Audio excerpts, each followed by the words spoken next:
नमस्कार साथियों, स्वागत है आपका करंट अफ़ेयर खास सेशन में, जिसमें हम बात करते हैं करंट अफ़ेयर्स की और ऐसे करंट अफ़ेयर्स की जो कि क्या है, उसी दिन चर्चा में रहे हैं और उनको बताने की कोशिश करते हैं कि आपके एग्ज़ाम और पॉइंट ऑफ व्यू से ये कितने इम्पोर्टेंट हैं। तो आइए शुरू करते हैं आज के प्रमुख सेशन को। और सेशन को शुरू करने से पहले यदि आप इस चैनल पे नए हैं, तो चैनल को क्या करिएगा, सब्सक्राइब कर लीजिए, लाइक करिए, शेयर कीजिए, कमेंट करिए और सबसे इम्पोर्टेंट क्या है, बेल आइकन प्रेस कर लीजिए, जिससे कि मेरे द्वारा अपलोड किए गए वीडियो की नोटिफ़िकेशन आप तक पहुँच पाएँ और आप सबसे पहले मेरे वीडियो को देख पाएँ।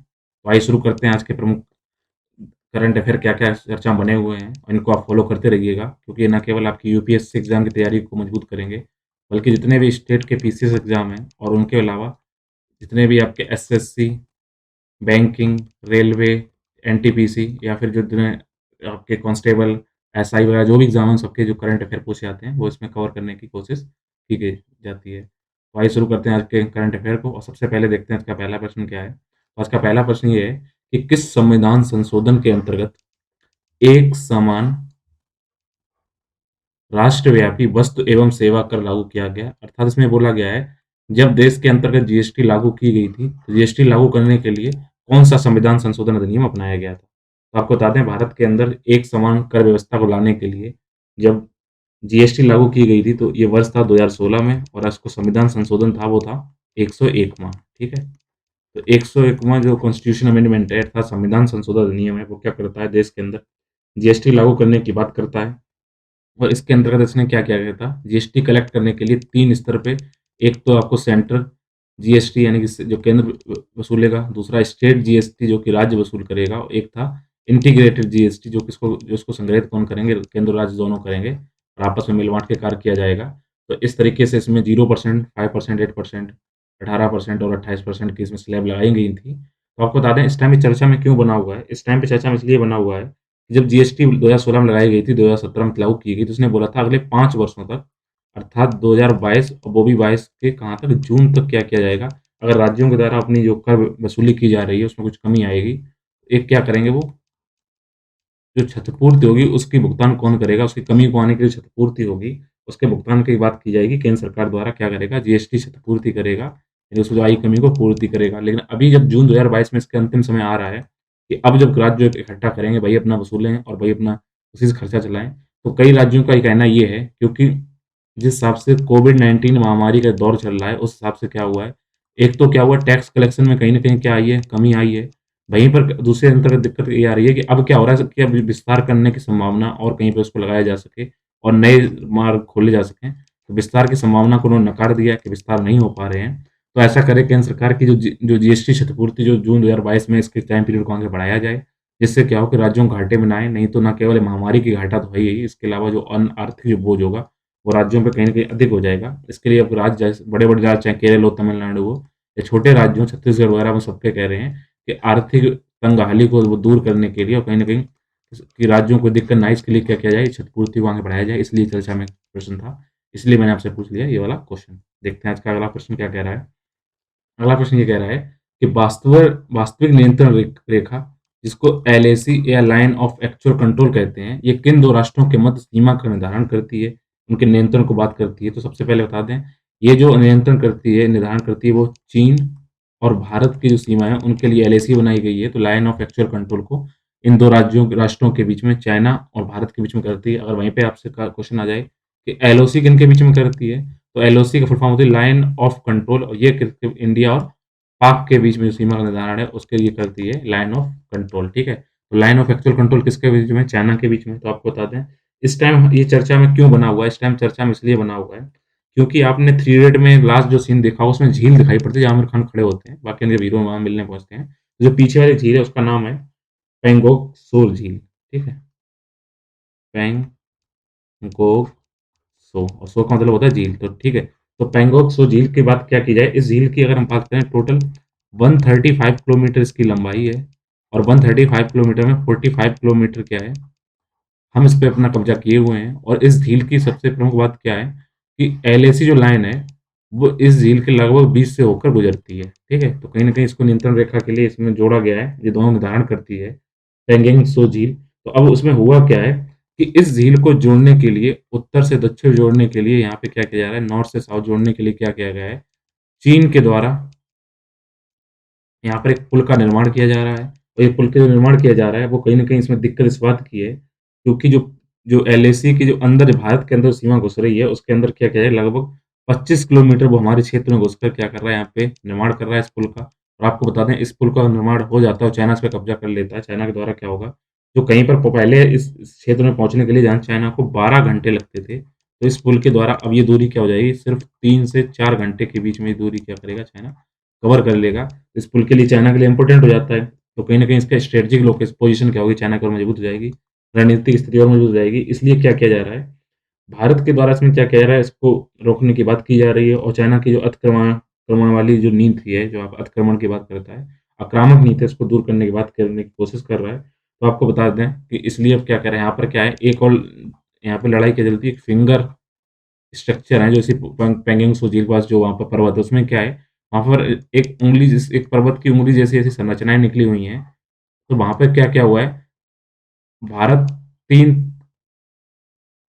भारत 8 फिंगर तक रहता है और चाइना क्या रहता है, 3 फिंगर तक रहता है। लेकिन चाइना का क्या कहना है कि उनका नियंत्रण 8 तक नहीं है, भारत का भागल केवल 2 तक रहे, तो ये चीज़ें यहाँ पे लगातार मुद्दा बनी हुई हैं। और ये जो पूरा इलाका है जिसकी बात चल रही है, पेंगोंग त्सो झील कहाँ पे है, ये पूर्वी लद्दाख के अंदर है, ठीक है? ये ध्यान रखिएगा, पूर्वी लद्दाख के अंदर इस क्षेत्र को किया गया है। वहाँ पर ये चर्चा बनी, ध्यान रखिएगा, इसलिए करंट अफ़ेयर का प्रश्न बना है। देखते हैं आज का अगला प्रश्न क्या कह रहा है। अगला प्रश्न ये कह रहा है कि परमाणु अप्रसार संधि, जिसको नॉन प्रोलिफरेशन ट्रीटी एनपीटी के नाम जाना जाता है, इसको कब लागू किया गया था? अगर इसके वर्ष की बात की जाए तो इसको वर्ष 1970 के अंतर्गत क्या किया गया था, इसको लागू किया गया था। और जब 1970 में इसको लागू किया गया था, उससे पहले बताते हैं इस ट्रीटी को 1968 में बना लिया गया था। उस पे क्या कर लिया गया था, साइन कर लिए गए थे। तो इसके अंतर्गत उस टाइम पर जो 5 राज्य थे जिन्होंने क्या किया था, अपने परमाणु परीक्षण कर लिए थे और कहीं न कहीं क्या हुआ था, परमाणु उस क्षमता से पूर्ण हो गए थे। वो 5 राज्य कौन-से थे? रूस था, चीन था, यूएसए था अर्थात अमेरिका था, यूनाइटेड किंगडम था अर्थात लंदन था और अपना 5वां कौन-सा था? फ्रांस था, ठीक है? तो अब इन राज्यों ने क्या किया, एनपीटी पे साइन किए। किसने? रसिया, चाइना, यूएसए, यूके और फ्रांस ने 1970 में। और नए प्रावधान इन्होंने क्या लगाए कि अब जो परमाणु संपन्न हो गए हैं, वो संपन्न हो गए हैं। अब कोई भी राज्य क्या करेगा, अब परमाणु हासिल नहीं कर पाएगा, परमाणु हथियार। इस तरीके से उन्होंने पूरे वर्ल्ड को परमाणु संपन्न और परमाणु विहीन, ऐसे 2 क्षेत्रों में इसको बाँट दिया है। और यहीं पे ये चर्चा होती है, जब इन्होंने कहा कि आप आगे नहीं हासिल कर पाएँगे, तो जो बचे हुए राष्ट्र हैं, अब उनको कहीं न कहीं इसको हामी भरते नहीं, भारत इसकी इसीलिए विरोधी है क्योंकि भारत ने इस पे साइन नहीं किए, ध्यान रखना एनपीटी पे, क्योंकि ये देश पूरे वर्ल्ड को समानता के अधिकार के अंतर्गत नहीं लाता है। इन्होंने क्या बोला, पहली बात तो कि अब आगे आके कोई भी परीक्षण नहीं कर पाएगा, कोई भी परमाणु संपन्न राष्ट्र नहीं बन पाएगा। दूसरा इन्होंने कहा है कि जो परमाणु हथियार जिन्होंने हासिल कर लिए हैं, वो किसकी तरफ बढ़ेंगे, शस्त्रीकरण की तरफ बढ़ेंगे। वो क्या करेंगे, अपने परमाणु हथियार को बारी-बारी से खत्म करेंगे। तो एक बार जिसको शक्ति मिल गई वो खत्म तो नहीं करेगा, तो ध्यान रखिएगा। और तीसरा इन्होंने इन्होंने ये बोला था कि जो भी इसका यूज़ किया जाएगा परमाणु हथियारों का, वो शांतिपूर्ण और देश के अंतर्गत क्या होगा, शांतिपूर्ण तरीके से और सुरक्षा की दृष्टि से क्या किया जाएगा, इनका यूज़ किया जाएगा। तो 3 मुद्दे इसमें शामिल किए गए थे। तो अब इस टाइम ये चर्चा में क्यों बना हुआ है? इस टाइम चर्चा में इसलिए बना हुआ है, इसकी मीटिंग 2022 में फर्स्ट वीक में होने वाली थी। लगभग 4 जनवरी के आसपास की मीटिंग होने वाली थी, लेकिन क्या हुआ, कोविड-19 की महामारी को देखते हुए इसको स्थगित कर दिया गया है। अब इसकी जो मीटिंग होगी वो अगले साल होगी। तो इसमें कहीं न कहीं क्या होगा, ये केवल जो परमाणु संपन्न जो राज्य हैं, वो सिर्फ़ अपने आप को वहाँ पर बपौती समझ रहे हैं। इसलिए क्या हुआ है, ये लोग नहीं चाहते हैं कोई परमाणु संपन्न देश बने। लेकिन इसी को देख चुपके-चुपके क्या किया है, नॉर्थ कोरिया ने, भारत ने और भारत के अलावा अपने पाकिस्तान ने में क्या किया है, परमाणु संपन्न राष्ट्र बन गए हैं, इन पे साइन नहीं किया हुआ है, आगे चीज़ें बढ़ा दी हैं। आज का अगला प्रश्न देखते हैं, अगला प्रश्न क्या कह रहा है कि नाटो का मुख्यालय कहाँ पर है? और नाटो के पहले सबसे पहले अगर आप फुल फॉर्म में बात की जाए, ये है North and Atlantic Treaty Organization, अर्थात उत्तरी अटलांटिक जो संधि है, उसके ऑर्गेनाइजेशन की बात की जा रही है। आपको बता दें, इस संधि को बनाया गया था, स्टार्टिंग की गई थी, इसको स्टार्टिंग की गई थी 4 अप्रैल 1949 को क्या किया गया था? इस पे साइन किए गए थे 1949 के अंतर्गत। 4 अप्रैल 1949 को क्या हुआ, इस पे साइन किए गए, ये ट्रीटी अस्तित्व में आई। और ये साइन कहाँ पे की थी? वॉशिंगटन, जो आपके अमेरिका के अंदर है, वॉशिंगटन के अंतर्गत क्या किया गया था, इस संधि को अस्तित्व में लाया गया था, वहीं पर इसको साइन किए गए थे, ठीक है? इस बात को ध्यान रखिएगा। और अब क्योंकि इसमें जो क्वेश्चन ये है कि नाटो का मुख्यालय कहाँ पर है, तो नाटो का अगर मुख्यालय की बात की जाए, तो इसका मुख्यालय है ब्रुसेल्स में, और ब्रुसेल्स की अगर बात की जाए तो ये किस देश के अंदर है? तो ये जो यूरोप के अंदर है, बेल्जियम, ठीक है? तो ब्रुसेल्स के बेल्जियम में इसका क्या है मुख्यालय? इसका जो क्वेश्चन पूछ रहा था, इसका मुख्यालय कहाँ पर है? तो ब्रुसेल्स के बेल्जियम के अंतर्गत है नाटो कार्यालय। ये करते क्या हैं? ये करते ये हैं कि जो जितने भी इसके सदस्य मेंबर हैं, उनको सुरक्षा प्रदान करने की बात करते हैं। आपको बता दें, प्रेजेंट टाइम के अंतर्गत इसके टोटल अगर राष्ट्रों की बात की जाए, तो 30 राष्ट्र नाटो के अंतर्गत आते हैं। सबसे पहले स्टार्टिंग जब बना था, उसमें 12 नेशन शामिल थे। अब इसमें 30 राष्ट्र शामिल हो गए हैं। अगर आपसे क्वेश्चन आ जाता है कि लास्ट मेंबर कौन इसमें शामिल हुआ था, तो वर्ष 2020 में अर्थात 2020 में जो उत्तरी मकदूनिया है, नॉर्थ मक जो दुनिया राष्ट्र राज्य है, वो इसका हिस्सा बना था। ध्यान रखिएगा, टोटल इसमें 30 हैं। नॉर्थ मकदूनिया सबसे आखिरी में शामिल हुआ है। तो आपको बता दें ये कोशिश क्या करते हैं, जितने बाल्टिक देश हैं, बाल्टिक देश जैसे लातविया, एस्टोनिया, लिथुआनिया या बाल्कन देश हैं, जो क्रोएशिया, स्लोवानिया, इसके अलावा पोलैंड, हंगरी, चेक राज्य, जितने भी 30 राज्य हैं, इनको क्या करते हैं, ये 30 राज्यों को क्या सुरक्षा प्रदान करने की कोशिश करते हैं। इस टाइम ये चर्चा में क्यों बना हुआ है? क्योंकि आपको पता होना चाहिए, यूक्रेन के अंदर तनाव बने हुए हैं और यूक्रेन पहले यूएसएसआर का हिस्सा था।